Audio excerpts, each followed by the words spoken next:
On average, about every 5 to 700 years or so, the entire human race receives something of a collective, emotional, and intellectual jolt. We prodded forward. We don't know what it's from. For instance, about 700 to 500 years before Christ, uh, this was called the axial period. Humanity had all of the following taking place. The Greeks begin writing philosophy. Zoroaster begins positing the belief in a single god in Persia. In China, Master Kung begins writing his Analects about an orderly society. Lao Tzu writes the I Ching, which is the fundamental beliefs of Taoism. The Jews begin writing their Talmud while in exile in Babylon and developing the synagogue and developing their own beliefs in monotheism. And in India, Siddhartha Gautama begins his path toward enlightenment as the Buddha. Another 600 or so years later comes the great Christian movement. 600 years after that comes Muhammad and Islam.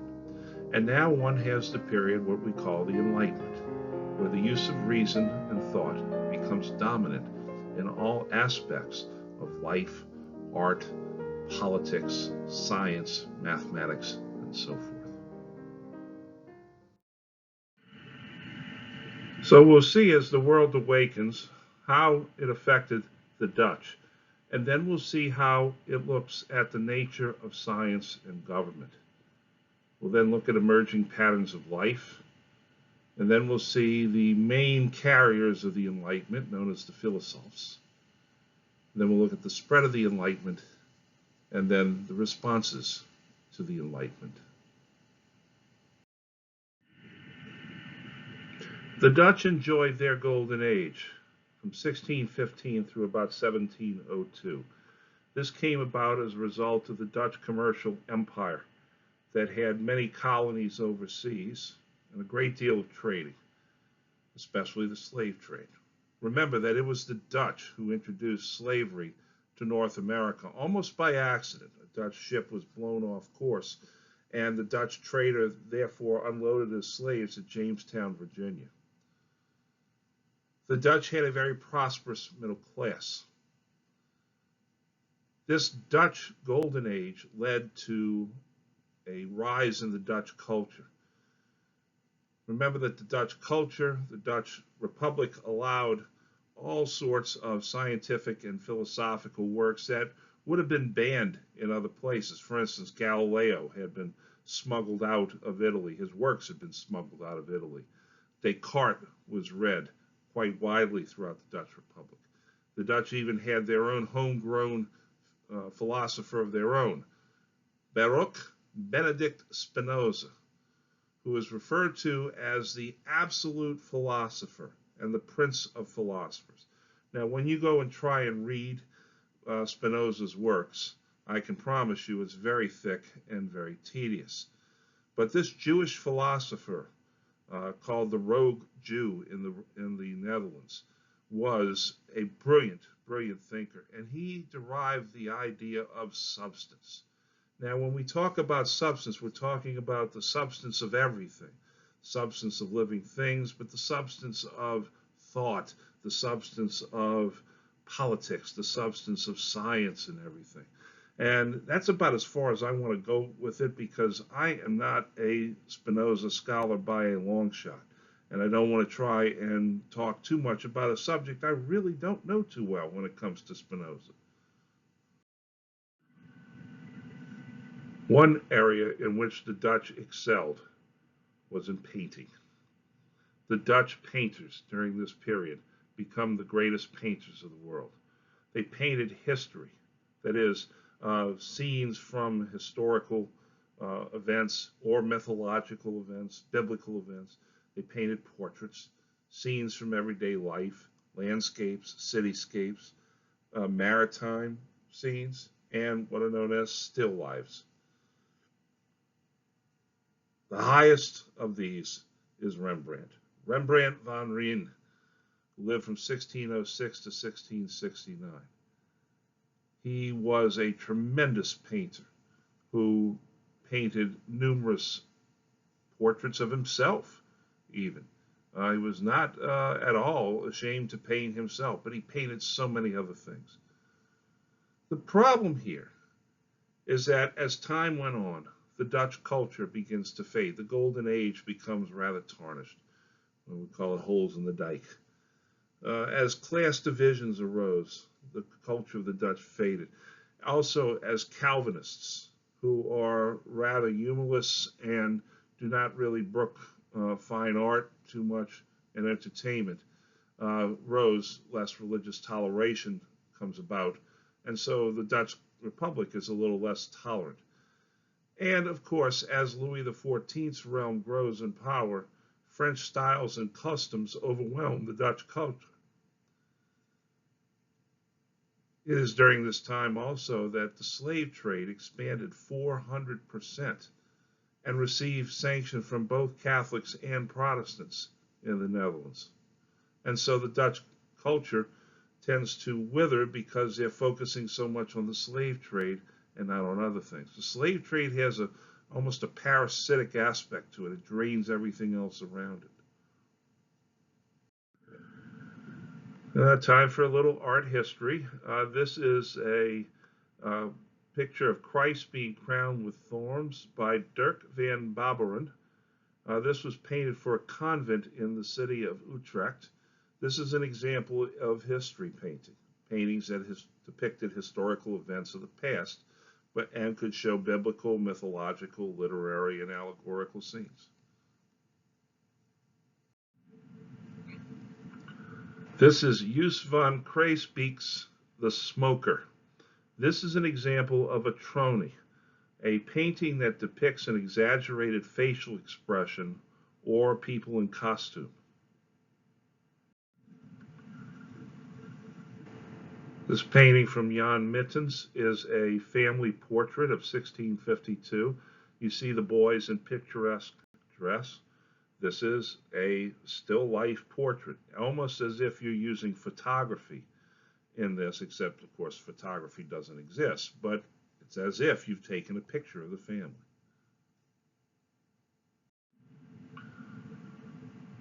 This painting is called The Meager Company, an Amsterdam militia group portrait, or Shutterstock, by Frans Hals and Peter Code. Shutterstock. Huh? Sounds familiar, doesn't it? Here's a painting that shows a scene from everyday life. This is Johannes Vermeer's The Milkmaid.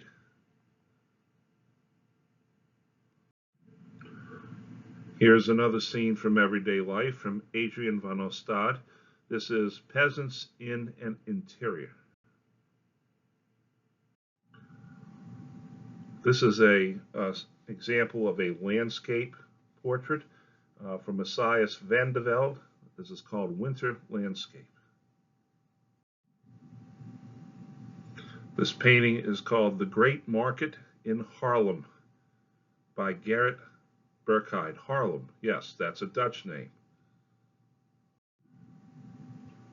From Salomon van Rustdale, a typical view of Deventer seen from the northwest. This is an example of the tonal phase. This is a maritime painting.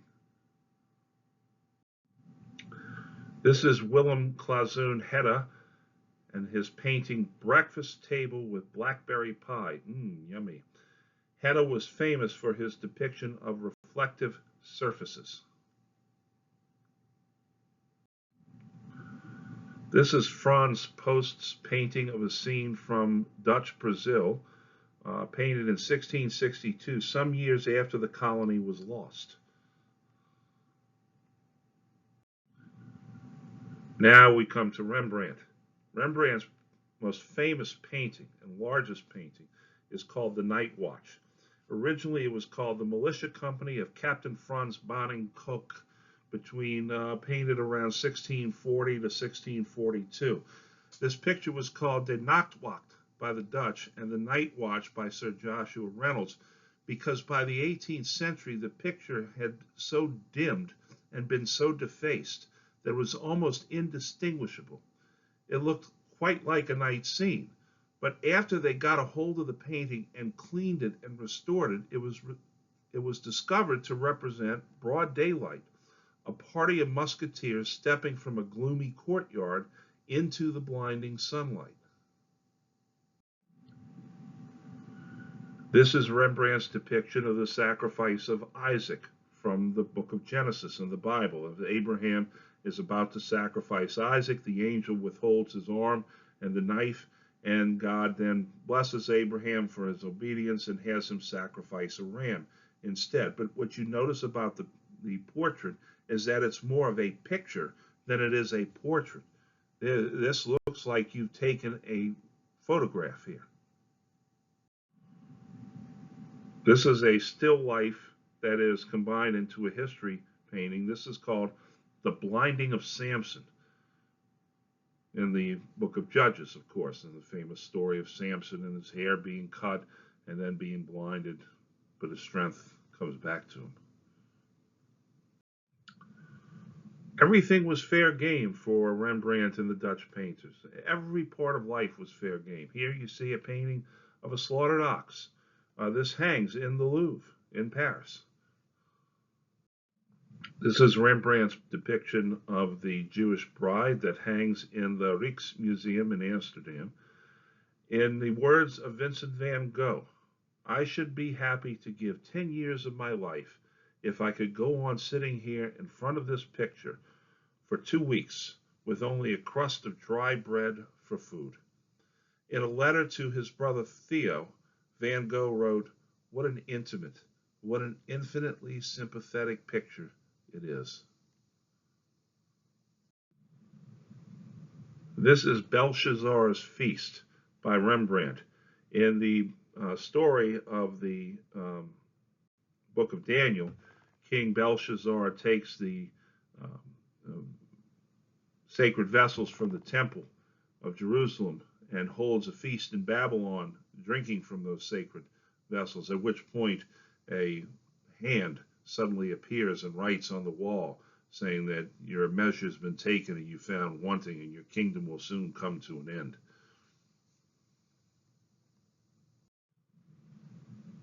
Here's a self-portrait of Rembrandt called Rembrandt Laughing.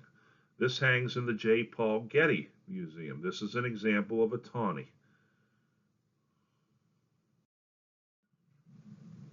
The great leaps forward in science, especially in regard to the scientific method, led many to apply the same scientific method to politics. The first great political thinker of this time was Thomas Hobbes, who is one of the fathers of modern political science. Hobbes lived through the English Civil War, so he was not at all a stranger to political upheaval. He studied at Oxford, then went to Paris, where he tutored the young Prince of Wales, who later became King Charles II. He then later visited Galileo in Italy when the astronomer was under house arrest. He also had a somewhat testy back and forth with Descartes. He studied the physics of motion and how humankind was moved to enter into society. He came to his great conclusion that humans in society, when ungoverned, would revert to a state of nature, chaos. Basically, he has a very negative view of humanity. We're no damn good. Only a strong central government and an enlightened, equally strong ruler would be able to manage society, and he puts this down into his greatest work, Leviathan. Now, keep in mind something about Hobbes. Hobbes says that you need to have a strong government to manage society. But then society has to put a check on that government, because then the government can start taking part in creating a state of nature itself by getting too strong. In such condition, there is no place for industry, because the fruit thereof is uncertain, and consequently no culture of the earth, no navigation, nor use of the commodities that may be imported by sea, no commodious building, no instruments of moving and removing, such things as require much force, no knowledge of the face of the earth, no account of time, no arts, no letters, no society, and which is worst of all, continual fear and danger of violent death, and the life of man solitary, poor, nasty, brutish, in short. That's the state of nature that Hobbes advocates against and what government is for, but government itself has to be checked. Now, following in the wake of Hobbes came John Locke. Now, John Locke is the first of the English empiricists and considered to be the father of liberalism. At first, he pursued a career in medicine, but then he turned his attention to political theory. Now, he differs from Hobbes in that he believes that human beings are inherently good, that we are not born with any sort of basic ideas. We have to learn all from our senses and experiences. That's empiricism. We're not predisposed towards self-interest. We are a tabula rasa. Locke was very rarely read during his life, or even right after he died. It was only the sudden onset of the revolutionary spirit in North America and the colonies that gave new oxygen to Locke's writings. Locke wrote in his two treatises that constitutionalism guaranteed life, liberty, and property. He also differed from Hobbes in separating church and state, and he advocated religious freedom. Guess who his most ardent disciple was and reader? Thomas Jefferson. He differed from Hobbes also in that his state of nature was not lawless. He said that humans are still subjected to the laws of God and nature in the state of nature. We enter into a political society to avoid war, and thus constitutionalism guaranteed life, liberty, and property. You see what Jefferson's going to do. He's going to change it to life, liberty, and the pursuit of happiness, but at the same time, throughout the Declaration of Independence and then the Constitution, it's always dedicated to the protection of property. He also posited the notion that all men are created equal, and that notion should definitely resound. And there are our two fathers of modern political science. On the left, Hobbes. On the right, Locke. The third of the great thinkers of this period was Sir Isaac Newton. Isaac Newton was a mathematician and philosopher. It was Newton who developed the science known as calculus, which allowed him to explain the laws of gravity. This will allow him to explain Kepler's laws as well as the laws of motion. It is Newton who gives us the three fundamental laws of physics or motion. In the first law, an object will not change its motion unless a force acts upon it. In the second law, a force on an object is equal to its mass times its acceleration. In the third, when two objects interact, they apply forces to each other of equal magnitude and in the opposite direction.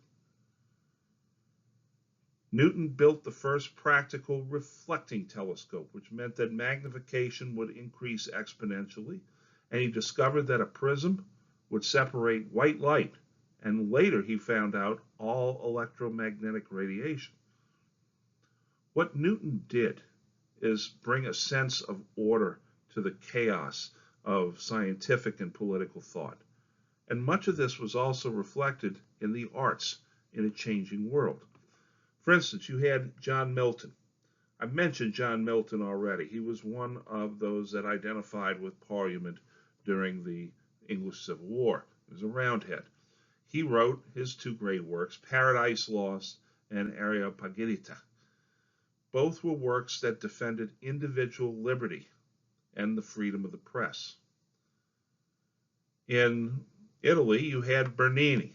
Bernini was an artistic style. His artistic style reflected the glory and supremacy of Catholicism. The great altar in St. Peter's Basilica with the brown curving columns, that's Bernini's altar that the Pope will say Mass from. You had classicism. Classicism was a simple form of art adopted by the French to promote their national pride. And as I already said, the Dutch artists, with their simplistic and elegant paintings of nature, often assisted scientists much like photography does today. This map shows where the great centers of enlightenment takes place all throughout Europe, where the great thinking was taking place, where movements in math and science and politics, astronomy, medicine, all were taking place. As the 18th century progressed, certain patterns begin to emerge in the life of the people of Europe, especially. Why this search for order, first of all? Why politics? Why the nature of government and so forth?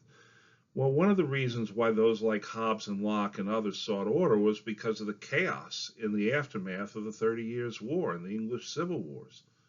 I mean, that you get to see the state of nature at play during this particular time. Rational thinkers also begin to question the efficacy of absolutism and monarchism in general, and basically saying to themselves, well, this is what monarchism has brought to us, the 30 Years' War, the 9 Years' War, the English Civil Wars, the Glorious Revolution, and so forth. Maybe monarchism is not as stable as we might think. Artists and intellectuals seek to make sense of the changes. As church and state attempted to restore order and harmony, the leaders of these places sought to employ artists and intellectuals to restore the order and authority of the church and or the rulers of these European states. Now, one area in which you see this happening is the cultivation of manners. More than anything, proper etiquette and behavior provided a necessary bulwark against the changing times. We call this protocol. In the mid-18th century, Philip Stanhope, the 4th Earl of Chesterfield, first used the word etiquette to mean the conventional rules of personal behavior in polite society. And this was particularly targeted for aristocratic men. Men were taught to behave as women earlier had done. They were to conduct themselves in a manner that would please the monarch or please the rulers of the state. They were to be able to converse elegantly and wittily. They were supposed to be humorous at times and reserved at other times. They were to demonstrate an interest in the arts. They were to display proper table manners. They were to act accordingly. In North America, George Washington embodied this by saying that all of his soldiers should embody the gentlemanly ethic. And so we see the creation of a proper code of conduct for people. But remember Newton's third law of motion? For every action, there is an equal and opposite reaction. Well, with the rise in the cultivation of manners, there was also a countercultural push against manners, or at least a lampooning of the cult of manners. Jean-Baptiste Poquelin, better known as Molière, wrote Les Bourgeois Gentilshommes, the middle-class gentleman, which lampooned the cult of manners by portraying a middle-class man who strives to become an aristocrat, but looks more and more foolish as he does it. Women also engaged in the cult of manners as well. Women would write under pseudonyms, and they developed the novel. This was developed by women. And men would often decry the advances of women as unseemly and often promoted marriage to curb their influence. Remember that whenever there is a movement forward in women, men tend to try and enforce more laws and orders and so forth on them. One particular woman who wrote under her own name was Aphra Behn. She's a product of the Restoration in England. She was the first professional female author and playwright, and she wrote the novel Oroonoko, which is the story of an African prince sold into slavery. Now, perhaps the true beginning of enlightenment began when the middle classes gathered in places like the salon. What is the salon? The salon is an informal gathering in private homes where intellectual pursuits were discussed. Literally, you sat around over wine or coffee or tea. You had dinner parties, and you discussed. Think about what a salon is today. When you think of a salon, you think of women going to get their hair done. But what is the most important activity in the salon? Discussion. There's magazines all around, books all around, and there's talking all around.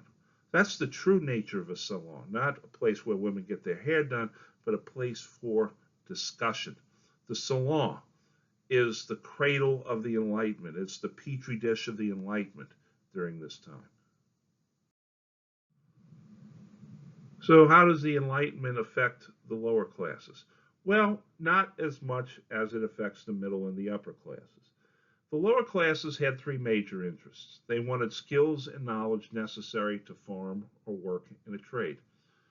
When they sought their entertainment, they sought it in popular forms of entertainment, fairs and dances.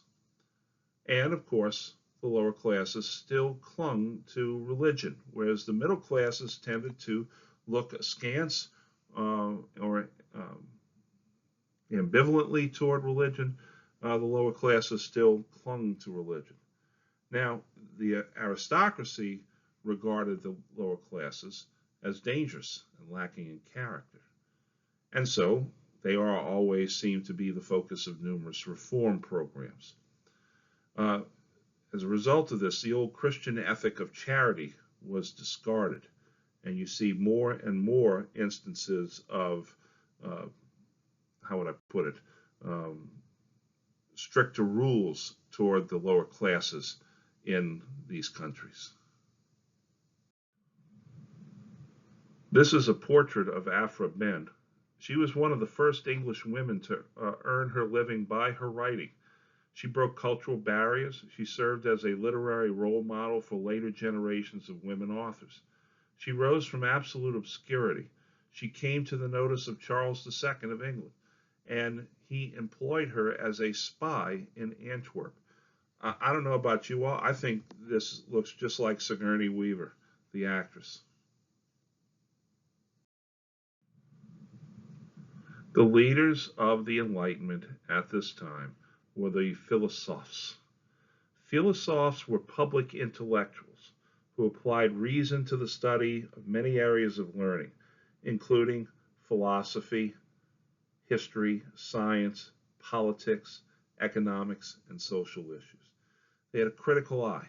They looked for weaknesses and failures that needed improvement. They promoted a republic of letters that crossed national boundaries and allowed intellectuals to freely exchange books and ideas. They strongly endorsed progress and tolerance and distrusted organized religion. Most of them were deists, and many of those who would serve as founders of the American Republic would be deists. They distrusted feudal institutions. Most importantly, philosophes strongly advocated the role of reason. And their attitudes grew out of the economic prosperity of the early 1700s. They wanted religion subjected to the test of reason. They demanded that the Bible and other documents be scrutinized and studied. They advocated hermeneutics. That's the study of the biblical scriptures. They believed in mathematics and science. They used Hobbes and Locke, among others, to rationalize political science. And the leader, and perhaps the greatest of these philosophes, is this man right here. He was born François-Marie Arouet, but he went by the pen name Voltaire, which is an anagram of his Latinized name, Arouet-Lee.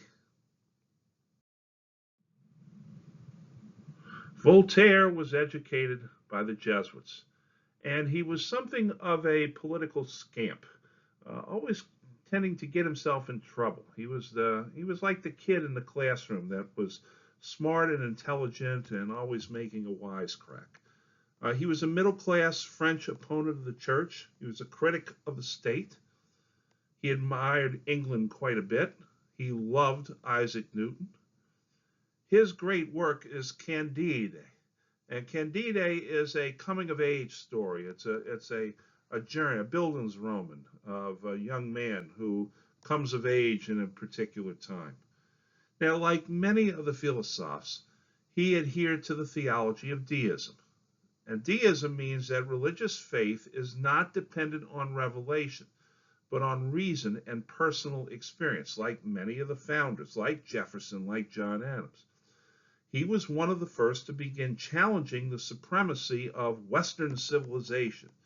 That is, Europe and Christianity offered only two perspectives when considering morality and authority.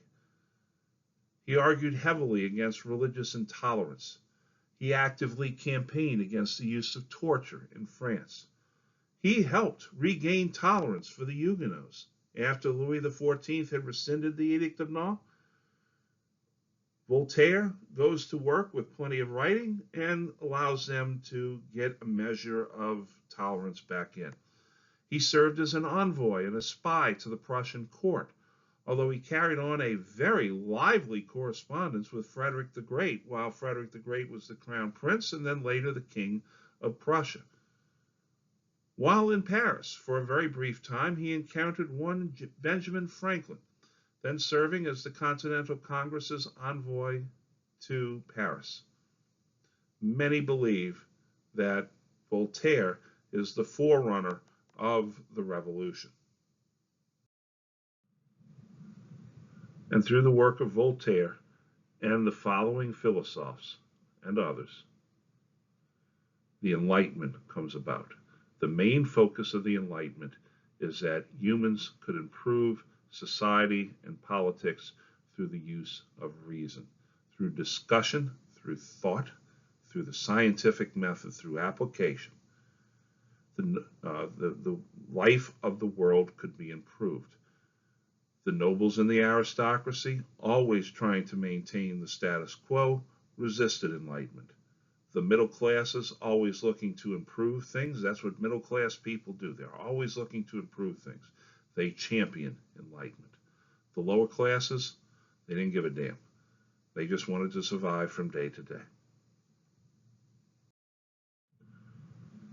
As I said, the aristocracy and the nobility tended to resist the Enlightenment, and yet at the same time they had this intellectual curiosity about the Enlightenment.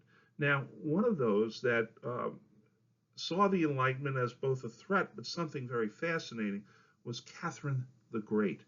Catherine the Great was a German princess who married Tsar Peter III and then became Tsarina of Russia following Peter's death.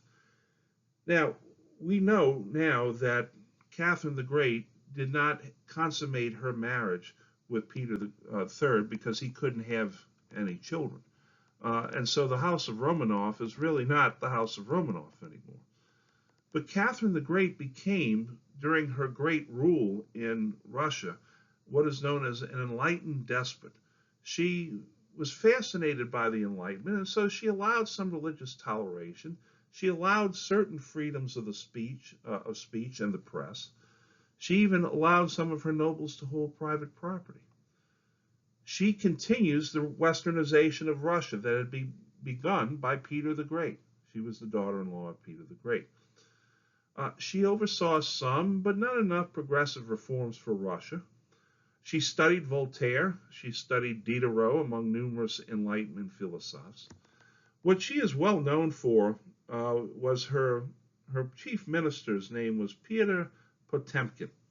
And what Potemkin did in order to sort of fool Catherine into believing that there was a great deal of progress going on in Russia is that he created these great facades in Russian villages called Potemkin villages.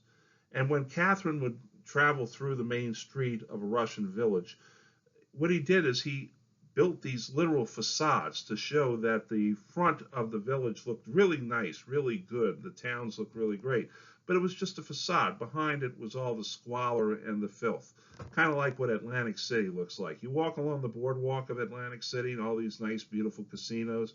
Then you go one block behind the casinos and the place looks like an absolute dump. All right? That's what a Potemkin village is.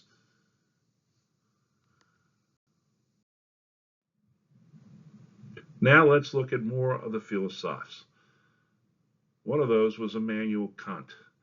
Kant is a German. He's a product of East Prussia, which now exists in the country of Poland today, although he was German by birth. He, as a leader of the Enlightenment, had the phrase dare to know. See, you're using reason here. He's a proponent of autonomous thinking, free from all authority. But he said that human reason is limited. Thus, we cannot either know or not know the existence of God. It's beyond our ability to reason that. Our understanding of the external world has its foundations not merely in experience, but both in experience and a priori concepts.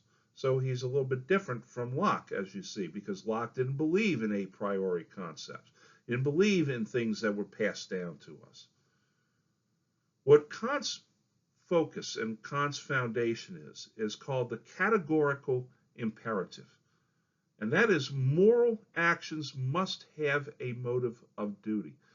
If you do something that has a good result, it's not necessarily a moral good. You have to have a sense that you're actually trying to do something good. You can't do something good by accident and have it good for yourself, if that makes sense to you. He saw peace as dependent upon constitutionalism. Kant has a very abstract, very formal philosophy, like Spinoza, very difficult guy to read. There is also Denis Diderot, educated by the Jesuits. He was a French philosopher who attacked consumerism and mysticism. He compiled what is known as the Encyclopedia, which was a systematic dictionary of science, math, and the arts to which all the other philosophers contributed, and was therefore banned in France. Diderot became librarian to Catherine the Great. Many people believe that Diderot, even more than Voltaire, is the foundation of which the French Revolution's philosophical tenets lie. As you can tell with Voltaire and then with Diderot, you have many of these philosophers coming from France. Jean-Jacques Rousseau was a middle-class philosopher from France and a close friend of Diderot and contributed to the Encyclopedia. Rousseau also lays down the foundation for the revolution. Rousseau invented the modern autobiography. He laid the basis for political thinkers like Hegel and also thinkers like Freud. Rousseau's great contribution is that of the social contract. Human beings form an agreement to avoid a state of nature. So he's expounding upon Hobbes and Locke to a certain degree as well. The Scottish philosopher and historian David Hume was a radical when it came to empiricism, skepticism, and naturalism. Hume argued that belief in God is based on fear and superstition instead of reason. So you can see that he's something of an atheist. He believed that God played a limited role in creation, so deism again. If there is a God, very limited. And Hume is one of those that says just because you're an atheist does not mean that you are immoral. So he separates atheism from immorality. One of the first to do so. Then, of course, comes the darling of the conservative movement, Adam Smith, who wrote Wealth of Nations. He believed that laws of supply and demand would harmonize society. Adam Smith was a professor that worked in his office all the time, hardly had anything to do in the practical aspects of society. And yet, those who denigrate professors and academics think that he's the bee's knees. Well, Smith does have some interesting ideas. He advocated an assembly line approach to manufacturing. He promoted laissez-faire in economics, that is, government should just stay out of the way and let the market take care of itself. He is the father of the free market. So free market economists love Adam Smith.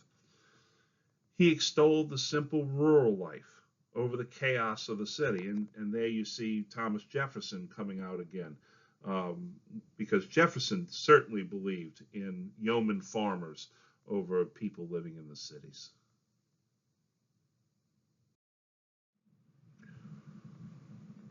One of the other great philosophers is Charles Louis de Secondat, better known as the Baron de Montesquieu. Montesquieu attacks the divine right of kings. He attacks despotism.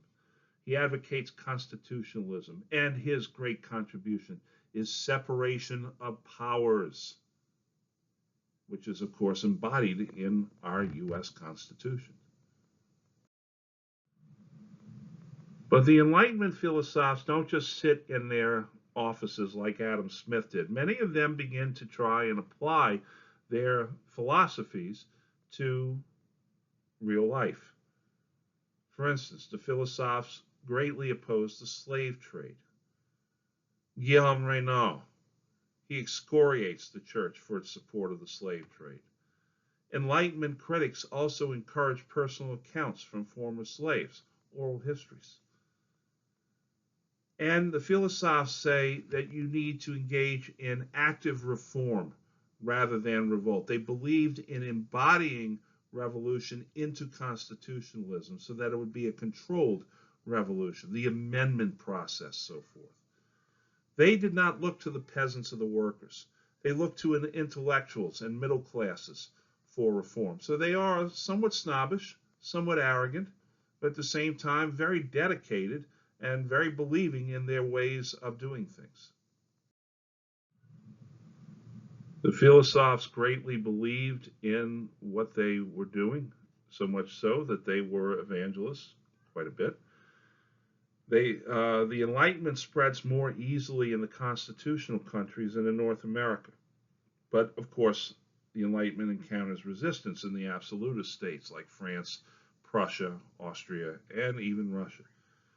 But, however, even in the absolutist states, banned books were smuggled in and devoured by the middle classes seeking resolutions to the problems. Even Jews got into the act.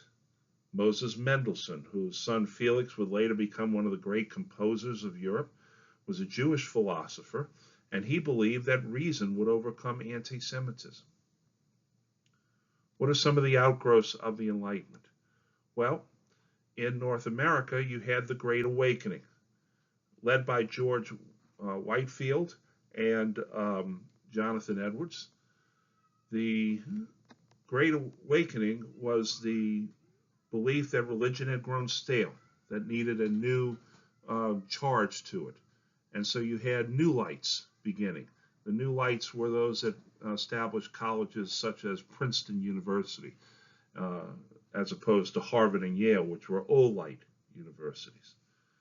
You also had the beginning of the Methodist Church. George Whitefield and John Wesley created the Methodist Church.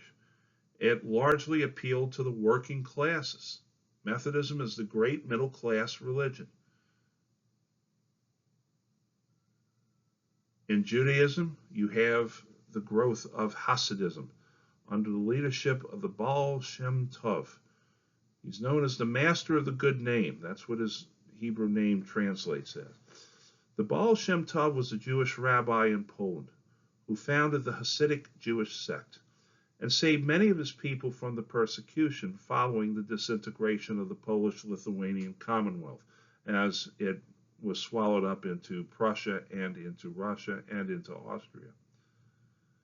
The Hasidic Jewish sect are the ones that wear the hats and they have the curls called the peitas and the beards, very, very orthodox, very, very clannish and keep to themselves, very strict in their Judaism. Again, let's keep in mind that there is a motion forward called the Enlightenment, the use of reason. Therefore, there's going to be an opposite reaction. This will be Romanticism. Romanticism is the answer to a over-reliance on reason, a sort of a, hey, let's not be too sterile here. Romanticism stressed individual genius, deep emotion, the joys of nature. For instance, Rousseau, he was a romantic to a degree, But perhaps the greatest romantic of the period is Johann Wolfgang von Goethe, who was the greatest of the German writers, one of the last European polymaths. He believed in what was called Sturm und Drang, storm and stress, that reason was important, but emotion had to come into play at a certain point. That reason was countered by emotion. His great writing is, of course, Faust, or Dr. Faustus, the story of a man who wants to get the prettiest woman, the loveliest woman, and will make an agreement with the devil in order to do that. Goethe is considered to be the apostle of the German writers and the German culture. The aristocracy resisted the Enlightenment. They viewed the Enlightenment with skepticism and even fear. Well, how did they respond to it? Well, nobles would convert their privileges into cash. In order to get more wealth, they simply turned their privileges in the state over to the state and got cash in return for it. England had strict game laws that enforced hunting restrictions. You couldn't go out and shoot deers in England. If you've watched any of the films like The Crown, the series like The Crown, or anything about the Queen, you can tell how important hunting is. In Prussia, the aristocracy becomes the military officer corps. In Russia, Catherine the Great enshrined autocratic privileges into the charter of the nobility in return for their loyalty and their subservience to her. Austria, papacy, Poland, and Russia, the ideas of the Enlightenment were either ignored or suppressed. This does not have any effect on the growth of the middle class, or what the French call the bourgeoisie. The bourgeoisie is the middle classes of Europe. They're primarily urban. They live in the cities. They're part of the middle class professions. That means they're not lords and nobles. They're doctors, lawyers, mid-level government officials. They would mix with more liberal nobles to form societies such as the Freemasons. What we're seeing here now is a growth, a questioning of the old ways, the old feudal ways, the old aristocratic ways. And as a result of this, it's going to start tipping Europe toward a climax.